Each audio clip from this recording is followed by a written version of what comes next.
नमस्कार, times of Swaraj में आप सबों का स्वागत है और मैं हूं संतोष सिंह। देखिए, एक दौर था जब हम लोग प्रधानमंत्री के मन की बात सुनने के लिए रेडियो खरीदना पड़ा था। मतलब इसलिए नहीं, हम लोग को कोई फोटो थोड़ी दिखाते थे, पार्टी कार्यकर्ता तो थे नहीं, लेकिन मीडिया में थे, एडिटर इन चीफ थे, तो भाई क्या बोल देंगे वो। और कभी कभी गाँव बिहार के किसी व्यक्ति के बारे में भी बोल देते थे, कभी कभी क्या कहते हैं किसी गांव के बारे में भी बोल देते थे, किसी कला के बारे में बोल देते थे, किसी यूनिवर्सिटी की चर्चा कर देते थे। तो सुनना पड़ता था, चाहे आपकी इच्छा हो या नहीं हो, पूरी बात बड़ी तन्मयता से सुनना पड़ता था, एकदम ध्यान लगा कर। ठीक उसी तरीके से एस सिद्धार्थ जी के भी मन की बात कब आएगा उसका इंतजार भी रहता है, और उतना ही मनन से सुनते भी हैं कि आखिर कह क्या रहे। वैसे मोदी की तरह ये भी एकदम दिल से बात कहते हैं, मतलब एकदम लगता है कि एकदम दिल निकाल कर रख दिए। लेकिन जो सवाल मेरा मोदी से रहता है वही सवाल इनसे भी रहता है। अरे भाई, आप एक देश के प्रधानमंत्री हैं, आप समस्या, आप आर्ट फिल्म दिखाने के लिए थोड़ी आए हैं, समाधान के साथ आपको आना होगा ना। तो वही सवाल हम सिद्धार्थ जी से करते हैं कि आप ये दिल की बात किसको सुना रहे हैं।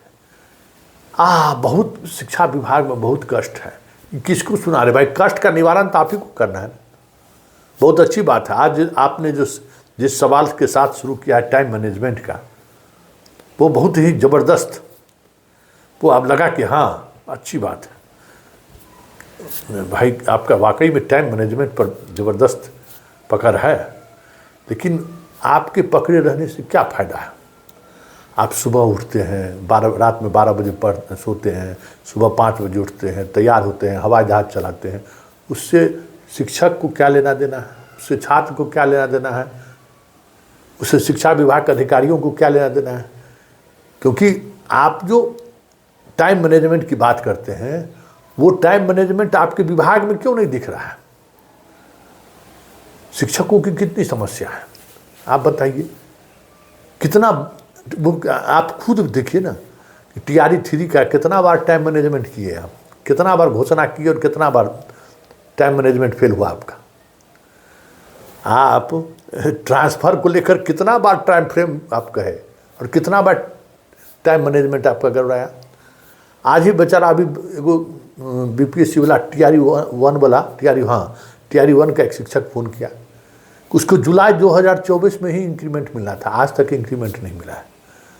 तो ये कौन सा टाइम मैनेजमेंट है। टाइम मैनेजमेंट का कोई मतलब होगा ना। तो पहले तो हम अपने शिक्षक और बिहार के वासियों को पहले जरा टाइम मैनेजमेंट पर इन्होंने क्या कहा जरा सुन लीजिए, फिर हम टाइम मैनेजमेंट पर ही बात करेंगे। हमारी SMS डुम्मा शिवहर से हैं। ये कहती हैं सर कि मैंने गौर किया है कि एक दिन 11 बजे रात को आप सक्षमता परीक्षा ट्रांसफ़र का फाइल साइन किए और अगले ही दिन सुबह 8 बजे आपको फ्लाइट उड़ाते देखा गया। सर, आप मुख्यमंत्री के प्रधान सचिव भी हैं, अपर मुख्य सचिव मंत्रिमंडल, शिक्षा विभाग के अपर मुख्य सचिव हैं। सर, इतनी सारी जिम्मेदारियों के साथ आप टाइम मैनेजमेंट कैसे करते हैं, हम सभी शिक्षक और यह शिक्षिका यह जानना चाहते हैं। सर देखिए, टाइम मैनेजमेंट सबको सीखना चाहिए, और मेरा मानना है कि जो टाइम का डिसिप्लिन है, विशेषकर शिक्षकों को और स्टूडेंट्स को, ये बहुत ही अच्छी तरह उनको सीखना चाहिए। मैं एक दिन पूर्व ये प्लान कर लेता हूँ कि अगले दिन मुझे क्या क्या करना है, और मन में वो पूरी सारणी रहती है कि सुबह उठ के क्या करना है, फिर दोपहर में क्या करना है, कौन से कार्य कल पूरे करने हैं। तो ये बिल्कुल एक दिन का प्री डिसाइडेड रहता है। ये कोई मतलब वेग नहीं छोड़ देता हूँ कि अच्छा ठीक है, समय मिलेगा तो करेंगे, नहीं मिलेगा तो नहीं करेंगे। ये सब फिक्स्ड रहता है, और मैं इसका बहुत ही मतलब सशक्त पालन करता हूँ, 100%। देर रात सोता हूँ ज़रूर, 11-12 बजे तक सोता हूँ, और अगले दिन 5 बजे उठ जाता हूँ। तो 5-6 बजे अखबार और ये सब पढ़ने का मौका मिलता है। और मेरा फ्लाइंग टाइम जो है हवाई जहाज़ उड़ाने का 8 से 9 बजे होता है, और फिर 9 बजे अपनी वर्दी बदलता हूँ। जो सरकारी वर्दी है, सरकारी कमीज और शर्ट और पैंट पहनता हूँ, और 9:15 बजे मैं कार्यालय पहुँच जाता हूँ। सबसे पहले माननीय मुख्यमंत्री जी का कार्यालय जाता हूँ, वहाँ पे कार्यरत हैं। उसके बाद शिक्षा विभाग का कार्यालय है, इसी बीच मंत्रिमंडल का भी कार्यालय मैं जाता हूँ। तो सब कुछ समय सारणी अनुसार होता है, इसलिए कभी भी कोई क्लैश नहीं होता है, ओवरलैप नहीं होता है। अपना हॉबी का समय अलग रहता है, कार्यालय का समय अलग रहता है। और मैं सभी से मैं एडवाइस करूँगा कि कोशिश करें कि टाइम का मैनेजमेंट और टाइम मैनेजमेंट थोड़ा मेंटेन करेंगे सभी, और बच्चों को भी ये बात सिखाएं। सुन लिए टाइम मैनेजमेंट को लेकर कितना इनका कॉन्फिडेंस है कि हम उसको पालन करना हमें है, बच्चे भी पालन करें। लेकिन विभाग कब आपका पालन करेगा? या आप इतने विभाग को जब देख रहे हैं तो शिक्षा विभाग का टाइम मैनेजमेंट का प्रभाव कहाँ दिख रहा है? यही बताइए ना। जितना डेडलाइन आप दिए हैं, एक भी डेडलाइन पर कुछ आप कर पाए हैं? ये बताइए ना। आप कहे कि बेसिक वेतन ले लो सक्षमता पास वाले को, और जब सैलरी 4 महीना से नहीं मिला, हंगामा हुआ, तो आपने कहा कि 1 सप्ताह के अंदर में सारे टीचरों को वेतन का भुगतान होना चाहिए। अभी भी 20 से 25% शिक्षक ऐसे हैं जिसको वेतन नहीं मिला है। क्यों नहीं? तो यहाँ से जो प्राण नंबर तो बन ही गया है, यहाँ से जो पटना से बन के जाना है वो नहीं बन पाया। जबकि आप तो बहुत कह सकते हैं कि मुख्यमंत्री के प्रधान सचिव हैं। आपकी बात तो हर विभाग को माननी पड़ेगी। HRMS नहीं बना है, पेमेंट नहीं मिल रहा है, तो वो टाइम फ्रेम कहाँ गया? हम बार बार कहते हैं कि टाइम फ्रेम आप क्या किस तरीके से जीते हैं, आप अपने मनोरंजन के लिए क्या करते हैं, वो सब कुछ सही है, बहुत अच्छा है, अतुलनीय है, अनुकरणीय है। लेकिन जहाँ आप हैं वहाँ क्यों नहीं टाइम मैनेजमेंट पर की बात हो रही है? वहाँ टाइम मैनेजमेंट क्यों नहीं हो रहा है? तो यही कथनी और करनी में फ़र्क हो जाता है। तो सिद्धार्थ जी हम सवाल कर देते हैं। दूसरा सवाल भी बड़ी महत्वपूर्ण, बहुत अच्छी बात आपने बोला, हमको दिल छू गया ये बात कि आप ट्रेनिंग वाला बात, कि टीचर सबको ट्रेनिंग जो SCRT वाले से बात करते हैं। इतना बड़ा घोटाला, इतना बड़ा लूट ट्रेनिंग के नाम पर सिद्धार्थ जी बिहार में चल रहा है ना, जिसका अंदाज़ा शायद आपको नहीं है। आप जो है ना, रात में जो है कंबल ओढ़ के जाइए किसी ट्रेनिंग सेंटर पर, हमारा सलाह है, और देखिए ट्रेनिंग सेंटर वाला मास्टर क्या पढ़ा रहा है, कौन पढ़ा रहा है। उस स्कूल का चपरासी जो है ना, उस शिक्षक सबको पढ़ाता है। खाली पंच लीजिए, अरे टेक्नोलॉजी का इस्तेमाल जो है, खाली पंच लीजिए, समय पर 2 बार 3 बार पंच लीजिए, पढ़ाता कोई नहीं है। ये बात आप समझ लीजिए। तो ये जो आप ट्रेनिंग पर जो आप बात कहे हैं ना, वो इसलिए आप जाके किसी ट्रेनिंग सेंटर में चुपचाप पता कर लीजिए कि ट्रेनिंग के नाम पर हो रहा है क्या, लूट रहा है, लूट। SCRT वाला से क्या बतियाइएगा? 2 दिन हम खबर चलाए ना, तो 13 को भेज दिया मेरे यहाँ, लेकर कहा कि चलिए इनको आपको घुमा कर ले आइए, दिखाइए इनको कि SCRT में हम किस तरीके से पढ़ा रहे हैं। आप पढ़ाने ट्रेनिंग के नाम पर वहाँ लूट हो रहा है, ज़रा कभी किसी ट्रेनिंग सेंटर पर चले जाइए। वैसे हम बिहार के लोगों को हम सुनाते हैं कि ट्रेनिंग को लेकर ये उम्मीद क्या करते हैं शिक्षक से। अरे भाई, शिक्षक को कुछ सिखाएगा तब ना, जो बात आप कह रहे हैं कुछ सिखाएगा तब ना। उस ट्रेनिंग करने वाले को नहीं कुछ आता है, तो सिखाएगा क्या? वहाँ बस खाना में, पीना में, बाकी जितना चीज़ है उसमें क्या से क्या ले लेना है, बस यही खेल होता है ट्रेनिंग के नाम पर। वैसे सुन लीजिए सिद्धार्थ जी ट्रेनिंग को लेकर कितना संवेदनशील है। पूछा है कि कई शिक्षक अपनी लेखनी या नवाचारी मन के कारण सोशल मीडिया पर बहुत प्रसिद्ध होते हैं, परंतु उस नवाचार को अपने वर्ग कक्ष तक ले जाने में असफल रहते हैं। इस सिचुएशन को डील करने हेतु आपका क्या सुझाव है सर? देखिए, बार बार मुझे डायरेक्टर SCRT से मेरी बात होती है, और मेरे ख्याल से हर 1 महीने में उनका इस पर मेरे से डिस्कशन हो जाता है। और मैं बार बार उनको ये चिंता व्यक्त करता हूँ कि भाई ट्रेनिंग तो बहुत अच्छा कर देते हैं, FLN भी बहुत अच्छा बना लेते हैं, लेकिन यह वहाँ क्लासरूम परिवेश में क्यों नहीं दिखता है? मतलब जब क्लासरूम में जाता है तो ये परिवर्तन कैसे हो जाता है? आप या तो आपका ट्रेनिंग मेथोडोलॉजी गलत है। ऐसा नहीं है ना कि हम FLN यहाँ बनाएं, मान लिया उस दिन 110 FLN थे और क्षेत्र में जाएंगे, हो सकता है उसमें 110 में 60 हो, 40 नहीं हो पाए, तो बार बार मैं SCRT को ये बोलता हूँ, भाई ट्रेनिंग जब आप करते हैं और ट्रेनिंग मेथोडोलॉजी करते हैं तो आप ये ध्यान रखें कि जो आप पढ़ाते हैं वो स्कूल में इम्प्लीमेंट हो रहा है, यह सुनिश्चित करेंगे। और ये भी कहा है कि हर जो फैकल्टी है उसके साथ आप 2 स्कूल अटैच करेंगे। वो अपने जो प्रयोग है FLN का प्रयोग, वो देखेगा कि जिस टीचर को हमने ट्रेनिंग दिया था वो वास्तव में वो पढ़ा रहा है नहीं पढ़ा रहा है जिस प्रकार की ट्रेनिंग उसको दी गई है, या अपने मर्जी से फिर शुरू हो गया।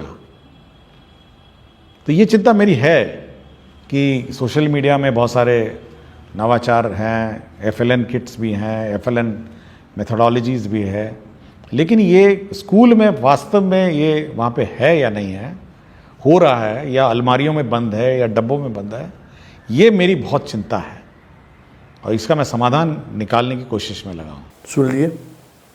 तीसरी बात जो हमको दिल को छुआ और हम चाहते हैं कि सिद्धार्थ जी ये चीज़ लागू होना, क्योंकि हम लोग भी बच्चा में जब पढ़ते थे ना, तो जब प्रार्थना हमारे स्कूल में होने लगता था तो बच्चे सबके आवाज़ में इतना ताकत था ना कि आधा, हो सकता है उस समय में आबादी कम हो, घर द्वार कम हो, आधा किलोमीटर दूरे से प्रार्थना हो रहा है स्कूल में, प्रार्थना शुरू हो गया स्कूल में, सुनाई देने लगता था। एक दौड़ना शुरू करते थे, एकदम दौड़े जा रहे दौड़े, कि मतलब प्रार्थना के बीच में जो है स्कूल पहुंच जाना है। और हम लोग का एक टीचर थे जो थे कि प्रार्थना अगर स्टार्ट हो गया तब गेट पर खड़ा होकर प्रार्थना में शामिल हो जाइए, अंदर नहीं आइए कैंपस में। एगो हाई स्कूल में, BBN के हाई स्कूल में हेडमास्टर थे हमारे, बहुत गुरुदेव, बहुत टाइट, लेकिन सुनाई देता था आधा किलोमीटर, इतना कस के प्रार्थना होता था। तो आप तो कह रहे हैं कि माइक लगा देने के लिए, तो माइक भी लगा दीजिए, लेकिन ये होना चाहिए। ये वाकई में लड़कों को भी जो है ना एनर्जी देता है एकदम। अरे प्रार्थना शुरू हो गया, चल चल चल चल जल्दी चल जल्दी चल, प्रार्थना शुरू हो गया, एकदम भाई बहन सब दौड़ा जा रहे हैं, दौड़े जा रहे हैं, दौड़े जा, हाफ ले स्कूल, आप प्रार्थना में शामिल हो जाए। तो ये आपका पहल बहुत ये है, और इसके लिए जो करना आपको चाहिए पड़े आप कर दीजिए, इसको चालू कर दीजिए। आपका मोटिवेशन वाली जो बात कहे ना, हम खुद उस वो चीज़ देखें ना, मोटिवेशन वाला बात। एगो यहाँ बोरा रखते थे हम लोग, तो स्कूल में बेंच थोड़े था, बोरा इसमें बस्ता, दौड़े जा रहे हैं दौड़े जा रहे हैं दौड़े जा रहे हैं दौड़े जा रहे हैं, अरे स्कूल पहुँच जाए प्रार्थना खत्म होने से पहले। नहीं तो प्रार्थना छूट जाएगा, मतलब प्रार्थना छूट गया मतलब स्कूल छूट गया, ये भावना रहती थी हम लोग को। मॉर्निंग स्कूल में ज़्यादा प्रॉब्लम होता था, डे स्कूल में प्रॉब्लम नहीं होता। मॉर्निंग स्कूल में बड़ा सुत के उठने ही में 6 बजे स्कूल जाना पड़ता था, तो मॉर्निंग में थोड़ा दिक्कत होता, लेकिन प्रार्थना में शामिल हो गए मतलब स्कूल में शामिल हो गए, ये एहसास होता था। एक पता नहीं रघुपति राय घबराजा राम बलाय प्रार्थना था, तो उसके बाद और क्या क्या प्रार्थना की याद नहीं है। तो प्रार्थना जरूर शामिल कीजिए। और शिक्षकगण आप भी सुनिए, ये सिद्धार्थ जी का बहुत ही व्यवहारिक चीज़ है। इससे गांव में वाकई में, जैसे गांव में भी अभिभावक को लगेगा कि हाँ स्कूल में जो है सो प्रार्थना शुरू हो गया है, पूरे गांव में लगेगा कि हाँ स्कूल का एक माहौल है। तो जरा सुनिए शिक्षकगण, क्या आप कितना बढ़िया बात बोले हैं सिद्धार्थ जी। JCB गांव में आ जाता है, उसको देखने के लिए 15-20 लोग इकट्ठा हो जाते हैं, मतलब एक्साइटेड हो जाते हैं कि कुछ चीज़ हो रहा है या स्कूल में हो रहा है। तो जैसे स्कूल में वो एक्साइटमेंट है, अटैचमेंट है, या स्कूल में कोई इवेंट हो रहा हो, माइक, देखिए एक चीज़ मैंने सबको कहा है कि शुरू में 6:30 बजे स्कूल है, आप एक ही काम करिए, कुछ नहीं करना है, आप जोर जोर स्कूल का गाना चलाइए, जोर जोर परेड करिए, जोर जोर अपना स्कूल में वक्तव्य दीजिए, ताकि पूरे गांव में आवाज जाए कि स्कूल शुरू हो गया। और कोई बच्चा बाहर घूम रहा है या उसका माता पिता सुनेगा ना, तो वो अपने बच्चे को देखेगा, कहेगा कि नहीं इस बच्चे को तो स्कूल में जाना है, बाकी बच्चे तो पहुंच गए।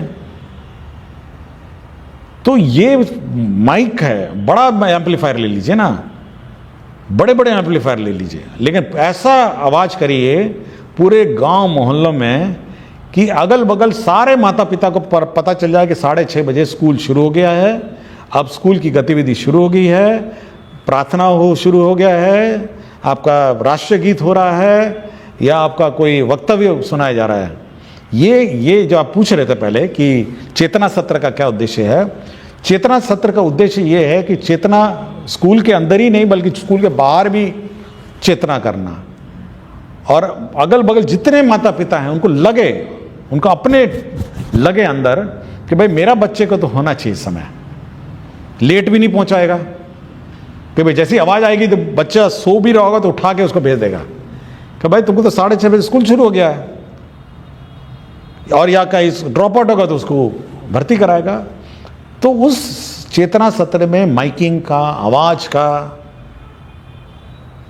मतलब उसका प्रयोग किया जाए और फुल वॉल्यूम में प्रभात फेरी निकाली जाए, माइक लगा के मुखिया जी का मीटिंग कराया जाए, वार्ड सदस्य का मीटिंग कराया जाए, जीविका बिल्कुल हिला दिया जाए, मतलब गांव का जो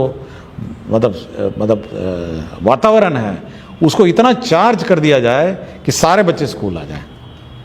बिल्कुल बच्चे एकदम अमल करिए, चाहे जैसे हो। नहीं मिलता है ना तो अपना पॉकेट से सैलरियों का जो है ना 2-4-500 हजार रुपया दे दीजिएगा तो सब में खरीदा जाएगा, ज़्यादा महंगा में नहीं मिलेगा। लाइन तो रहता ही है, बैटरी और चार्जर उधर ले लीजिएगा तो हो जाएगा। 10-15 मिनट, आधा घंटा तो प्रार्थना कराना है, लेकिन करिए। स्कूल के पास फंड भी आने लगा है अब तो। और चौथी बात, वो थोड़ा सिद्धार्थ जी, वो हमको थोड़ा अव्यवहारिक लगा, समझ गए ना। आप उन चीज़ों को नहीं समझ रहे हैं कि मध्याह्न भोजन और छात्रों की संख्या को लेकर कितना बड़ा खेल हो रहा है, और आपको पता नहीं है, तो ये तो आश्चर्य की बात है, ये घोर आश्चर्य की बात है सिद्धार्थ जी। और यही आखिरी सवाल जो चौथे क्लास की लड़की ने जो सवाल किया है, और उस सवाल का जो आप जवाब दिए है ना, उसी से आपके पूरे इस मन की बात की जो गंभीरता थी ना, वो गंभीरता खत्म हो गया। कि आपको नहीं पता है कि मध्याह्न भोजन में क्या घुसखोरी चलता है, छात्रों की संख्या को लेकर सारा खेल हो रहा है, छात्रवृत्ति से लेकर पोशाक से लेकर सब कुछ उसी से हो रहा है, और आप टेक्नोलॉजी की बात कर रहे हैं। तो सुन लीजिए बिहार के लोग, कितनी बड़ी बड़ी बातें इन्होंने आखिरी में कहा है। इसलिए हम कह रहे हैं कि बात करना आसान है, लेकिन बात को अमल में लाना बहुत मुश्किल है। तो सिद्धार्थ जी जिस टेक्नोलॉजी की बात करते हैं, अगर वो टेक्नोलॉजी लागू हो जाए, ई शिक्षा कोष का टेक्नोलॉजी हाजिरी वाला बनाए ना, कितना भाग रहा है। अरे फुल प्रूफ टेक्नोलॉजी के लिए भी जो चीज़ें चाहिए, जो कमिटमेंट, जो संसाधन चाहिए विभाग का, विभाग में मुफ्ते में काम करा रही है। बताइए ना, हाजिरियों बना रहे हैं मास्टरे के मोबाइल से या उसी का नेट से, ये कोई मतलब है। तो चलते चलते सुन लीजिए सिद्धार्थ जी क्या कहे हैं चौथी क्लास की बच्चियां जो इनसे सवाल किए थे, और ये इस सवाल का जवाब ही जो है ना इनके पूरे कार्यक्रम की गंभीरता को खत्म कर दिया। सुन लीजिए आप भी। सर, सुहानी कुमारी हैं, कक्षा 4 मध्य विद्यालय माधोपट्टी दरभंगा की।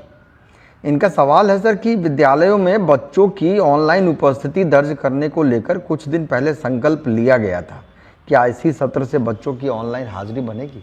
ये कौन सा क्लास की हैं? ये कक्षा 4 की है सर। 4 की हैं, चलिए। ये अट्रैक्ट हो रही हैं चीज़ों के साथ की। कक्षा 4 में भी मतलब डिजिटल एज का जनरेशन है।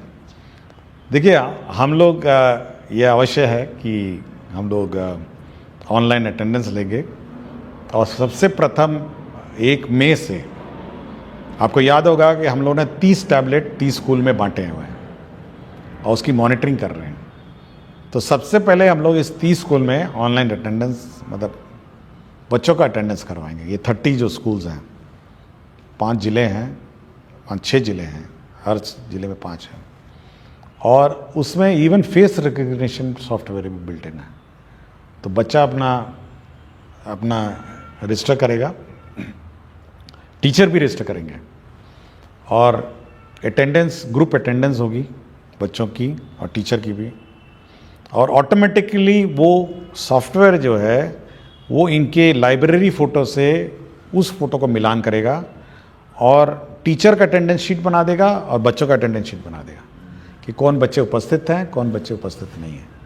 तो ये 1 मई से, 1 मई से ये 30 स्कूल में हम लोग लागू कर देंगे। ये ट्रायल पे चलेगा कुछ दिन, टेक्नोलॉजी नहीं है, लेकिन उसके बाद आपको हर टीचर का attendance automatically optical recognition software से निकल जाएगा, और हर बच्चा ग्रुप में भी बैठ के मिड डे मील खा रहा है, उसका फ़ोटो ले लेंगे तो वो ऑटोमेटिकली बता देगा कि कितने बच्चे, कौन बच्चा खा रहा था और कौन बच्चा उस पूरे कतार में मिसिंग है। तो ये सॉफ्टवेयर है। कक्षा 4 की जो सुहानी कुमारी बच्ची हैं, छात्रा है, तो डिजिटल एज में प्रवेश कर रही हैं, तो अब वो कागज़ी अटेंडेंस और फिज़िकल अटेंडेंस का भी युग ख़त्म हो गया है।